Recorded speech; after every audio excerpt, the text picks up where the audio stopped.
Glory to the Empire and to this video's sponsor, World Anvil.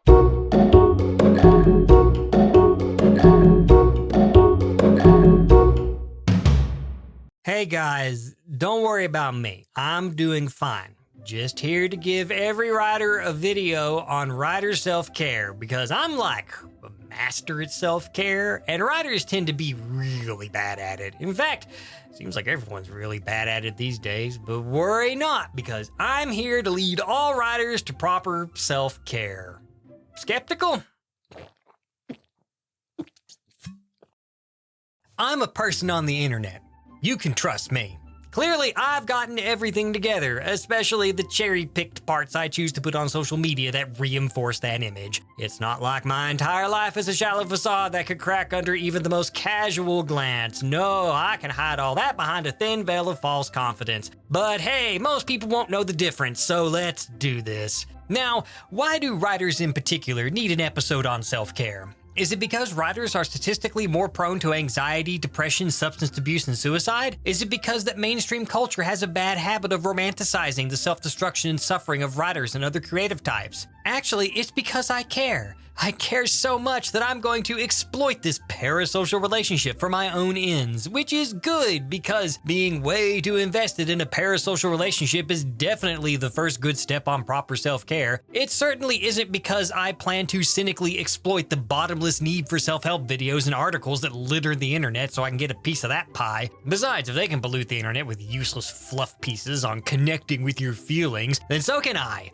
Now, we should first start with the basics. Proper self-care is much like proper writing in that the best practice is to take shortcuts and give in to impulse at every opportunity. Much like writing, proper self-care doesn't require active effort and thought, but instead can be finessed in ways that allows one to indulge without consideration of long-term consequences. If this leads to poor results, then don't worry. Being a writer is all about being a broody, miserable person because that's deep and complex. Besides, sitting around and feeling sorry for yourself is super romantic in fiction and most definitely not a huge turn-off in real life. Not that I speak from experience or anything, I'm great at parties. The best thing about writing is that it can be done at home in private. This means that a writer is free to neglect every other aspect of their life. I can wear sweatpants to work. My job is the best. That also means that I can completely neglect my hygiene and grooming. I can write and look like a slob while ignoring that I'm slowly getting into the habit of looking like a slob 24/7. I haven't bathed in like,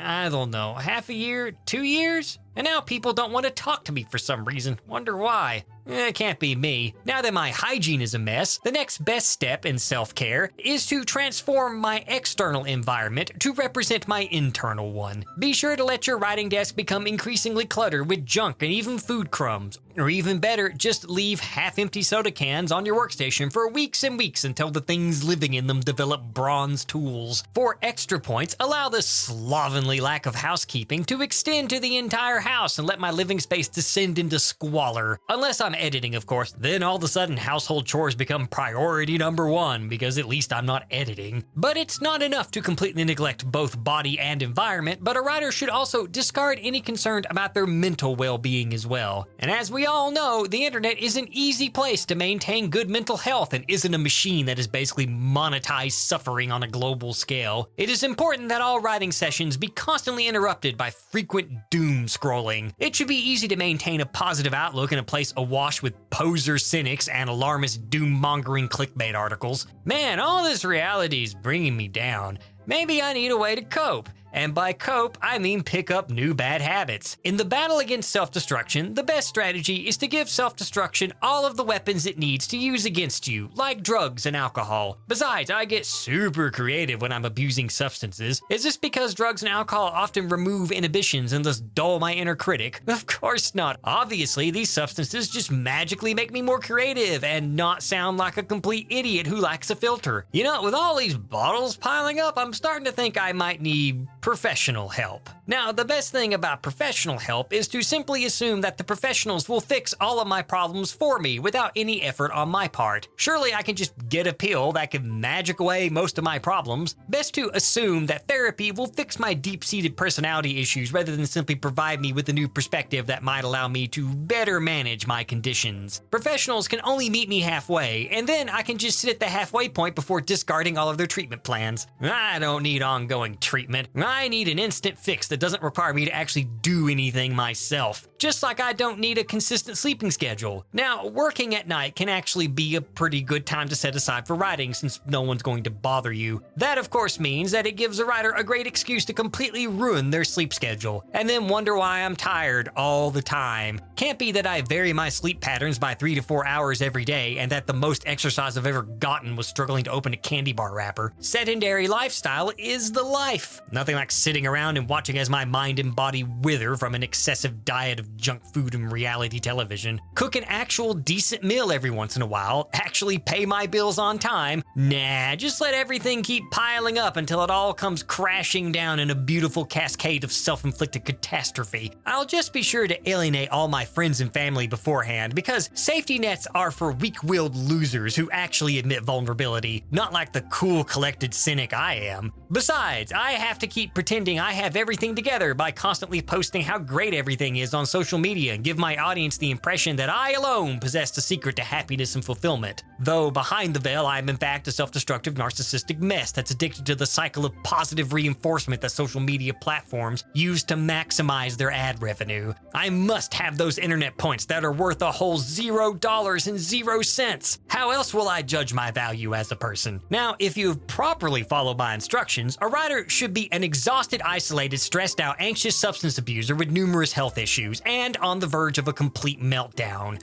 Some will obviously question my flawless advice and point out that this is a bad thing because having a mental breakdown is the last thing most people would want, especially a public meltdown. See, that's where they're wrong. The best thing about having a meltdown is when it's public because people will eat that up. Gather round, and watch this fame-addicted writer completely lose it. Normally, when having a complete breakdown, the best thing to do is to back far, far away from the internet, find a calm, safe place to process your emotions, call someone you trust, get some fresh air and just relax for a moment, or if things are really bad, then call a suicide hotline. But if I do that, then I can't monetize my descent into madness as I rant my thoughts unfiltered onto the internet so they can be preserved for all eternity, probably on a wiki somewhere. When in doubt, lash out. Not only does this drama drum up views and attention, but it feeds an entire industry of people desperate to live vicariously through internet drama. And I don't know about you, but when I'm feeling terrible about how awful the world is, nothing reignites my optimism quite like watching another human being mentally implode. Yeah, this will alleviate the bitter cynicism that keeps my life stagnant and happiness out of my reach. Remember that one can't simply pull themselves up from a dark place without first pushing someone else down, since mental stability is a zero-sum game. Clearly, sanity in the modern world is something that we have to fight a battle royale for. Now, with all this negativity, is there any way a writer can draw from these bad experiences for their own writing? Of course not. That will require introspection and the ability to process negative emotions, when the better method is to simply repress them. That's 100% healthy. When people say, write what you know, what they really mean is, write what I've already seen in other stories because it seemed to work for them. What a bad idea it would be to draw from dark, real-life experiences, as it would make my writing feel emotionally authentic and even create empathy with the audience. Writing is at its worst when it makes people actually feel something other than a vague sense of vicariously lived wish fulfillment. No one enjoys stories for emotional catharsis. This is why it's far better as a writer to completely isolate themselves from the world and just stay inside all the time, pausing only to hiss at anyone who gets too close, just like a feral caged animal. A super focused writer. Yes, humans are social creatures, but writers have transcended humanity and thus no longer need to bother to go out into the world and talk to someone, anyone, even just for a little bit. Now, with all this free time, I can finally spend almost all my time writing, right? Well, no, I do plan to start writing again once my decades-long pity party is over. I'm sure I'll find time to write rather than making time to write. No big deal. It's not like the act of writing is self-care. Expressing creativity or doing anything other than sitting around and indulging in negative emotions and bad habits runs the risk of breaking the self-destructive cycle by replacing bad habits with good ones. This could lead to a high-effort lifestyle where I would have to spend all this time actually taking care of myself rather than just sitting around waiting for things to magically get better. Proper self-care is all about taking the right approach and attitude. It's all about accepting that the world is a bleak and uncaring place, and then stubbornly refuse to realize that that same uncaring world also has a lot of tools to build what you want. So long as one avoids using those tools and taking an active approach when it comes to self-care, then a writer is free to blame their problems on the world or society, and is thus free of all responsibility while also sounding deep and soulful. Yes, sometimes outside conditions beyond their control do indeed trap people in self-destructive cycles, but since I can't control the whole world, I might as well give up on trying to take care of myself, as well as callously disregard the feelings and well-being of those around me. If my life is miserable, I might as well spread the misery around. Even better, failing at self-care gives a writer a way to weaponize their condition in order to shut down all criticism, including good faith criticism of their negative behavior. My condition excuses me from basic moral standards, no matter how many bridges I burn. Then, when people do actually try to help me, they can eventually throw their hands up in frustration and walk away from the project that never ends. Because that's what self-care is, which is why only a sucker would bother with it. Best to shove that off on someone else and then just keep jumping from relationship to relationship like a parasite that drains the emotional well-being of others. See, all of those negative thoughts about myself were right because of the actions I chose to do. I wonder if there is a way to do that in reverse by choosing positive actions to achieve self-care. What do you think, Bottle? The bottle says no. My Emperor, we will arrive shortly at Megacorp's HQ. Excellent. We made good time thanks to all of these new recruits. You there, new recruit, what's your name? I am the Dark Lord. Wait, what would a faceless minion say? I have no name. I am a disposable minion that will either die by the hero's hand to make them look cool, or die by your hand to make you look evil. These new recruits are sharp. They have this minion thing down. Is this what I've been doing to my minions this entire time? No wonder they have no motivation. My Emperor, a Federation battle fleet is approaching. Yes! Oh, wait, never mind. Looks like their budget ran out. They're heading back. No!